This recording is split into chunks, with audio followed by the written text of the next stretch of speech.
नमस्कार, बहुत बहुत स्वागत है आपका। एक न्यूज़ 24 देख रहे हैं आप और मैं हूं आपके साथ तान्या सिंह। देखिए, आपको बता दें कि वर्तमान में बिहार विधानसभा चुनाव 2025 की तैयारियों और राजनीतिक गतिविधियां काफी जोरों पर है, जहां सभी प्रमुख राजनीतिक दल अपनी रणनीतियों को अंतिम रूप देने में जुट गए हैं। इसी क्रम में केंद्रीय गृह मंत्री अमित शाह 2 दिवसीय बिहार दौरे पर आने वाले हैं, जिससे राज्य की राजनीति में हलचल तेज हो गई है। इस दौरे के राजनीतिक निहितार्थों को लेकर विभिन्न दलों की प्रतिक्रियाएं भी सामने आ रही है। इसी बीच पूर्व केंद्रीय मंत्री और राष्ट्रीय लोक जनशक्ति पार्टी RLJP के प्रमुख पशुपति कुमार पारस ने भी आगामी चुनाव को लेकर अपने भविष्य की रणनीति पर विचार प्रकट किया है। पशुपति पारस ने स्पष्ट रूप से संकेत दिया है कि वह बिहार विधानसभा चुनाव 2025 में महागठबंधन के साथ जाने के लिए तैयार हैं। उन्होंने घोषणा की कि उनकी पार्टी इस बार महागठबंधन का हिस्सा बनेगी। पारस ने इस बयान से राज्य में राजनीतिक समीकरणों को लेकर चर्चा तेज हो गई है। हालांकि उन्होंने यह भी स्पष्ट किया है कि उनकी पार्टी किस दल के साथ कितनी सीटें पर चुनाव लड़ेगी और इसका अंतिम निर्णय उनकी पार्टी की केंद्रीय संसदीय बोर्ड की बैठक में लिया जाएगा। इस संबंध में उन्होंने कहा कि 14 अप्रैल को वह इस मुद्दे पर औपचारिक घोषणा करेंगे और शनिवार को राजधानी पटना में पशुपति पारस के नेतृत्व में RLJP के राज्य कार्यकारिणी की बैठक भी आयोजित की गई। इस बैठक में बिहार विधानसभा चुनाव को लेकर रणनीति पर चर्चा भी की गई और साथ ही आगामी 14 अप्रैल को बाबा साहेब भीमराव अम्बेडकर की जयंती मनाने की तैयारियों पर भी मंथन किया गया है। बैठक के दौरान पारस ने अपनी पार्टी की नीतियों और संगठनात्मक मजबूती पर जोर दिया। उन्होंने खास तौर पर दलित सेना को अपनी पार्टी की रीढ़ बताते हुए कहा कि इस संगठन का विस्तार पूरे देश में किया जा रहा है। उन्होंने कहा कि शोषित दलित और पिछड़े वर्गों के अधिकारों की रक्षा के लिए उनकी पार्टी पूरी तरह प्रतिबद्ध है और जहां भी किसी भी प्रकार का न्याय या शोषण होगा वहां उनकी पार्टी उसके खिलाफ आवाज उठाएगी। जब मीडिया से उनसे भविष्य की रणनीति को लेकर सवाल पूछा गया तो पारस ने स्पष्ट किया कि गठबंधन और सीट बंटवारे को लेकर उनकी पार्टी कोई भी फैसला केंद्रीय संसदीय बोर्ड की बैठक में विचार विमर्श के बाद लेगी। उन्होंने आगे कहा कि इस बैठक में सभी नेताओं की सहमति से फैसला लिया जाएगा और 14 अप्रैल को वह इसकी औपचारिक घोषणा भी करेंगे।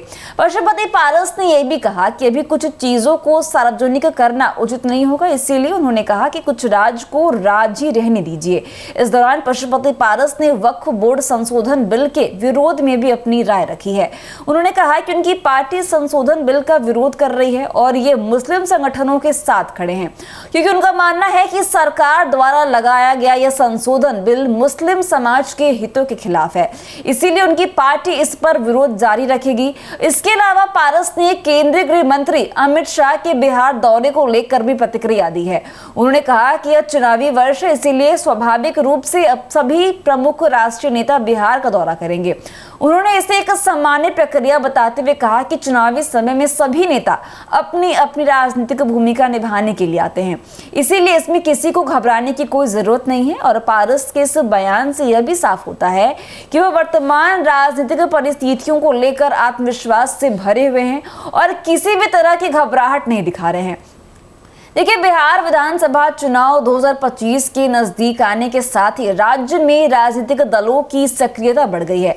हर पार्टी अपने अपने गठजोड़ और रणनीतियों को मजबूत करने में जुटी है और इसी बार बिहार की राजनीति में कई बदलाव देखने को मिल सकते हैं, जिससे पशुपति पारस की पार्टी का महागठबंधन के साथ जाने का निर्णय महत्वपूर्ण हो सकता है। अगर RLJP महागठबंधन का हिस्सा बनती है तो यह बिहार की राजनीति में एक बड़ा बदलाव होगा। गौरतलब है कि RLJP पहले NDA यानी कि राष्ट्रीय जनतांत्रिक गठबंधन का हिस्सा थी, लेकिन अब पारस के महागठबंधन के साथ जाने की घोषणा के बाद राजनीतिक समीकरण पूरी तरह से बदल सकते हैं। इससे यह भी साफ होता है कि बिहार में आगामी चुनाव में गठबंधन की राजनीति एक महत्वपूर्ण भूमिका निभाएगी। और इसके अलावा वक्फ बोर्ड संशोधन बिल पर पारस के रुख से यह भी संकेत मिलता है कि वे मुस्लिम समुदाय को अपने पक्ष में लाने की कोशिश कर रहे हैं और बिहार में मुस्लिम वोट बैंक काफी महत्वपूर्ण माना जाता है। और यदि पारस इस मुद्दे पर मुस्लिम संगठनों के साथ खड़े होते हैं तो यह उनके राजनीतिक भविष्य के लिए फायदेमंद हो सकता है।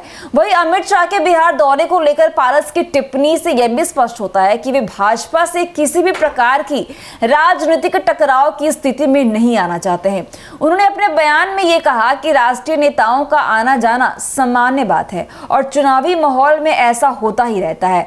इससे यह जाहिर होता है कि पारस अपनी राजनीति को लेकर संतुलित दृष्टिकोण टोन अपना रहे हैं और बिहार चुनाव को लेकर विभिन्न दलों की गतिविधियां भी तेज हो गई है।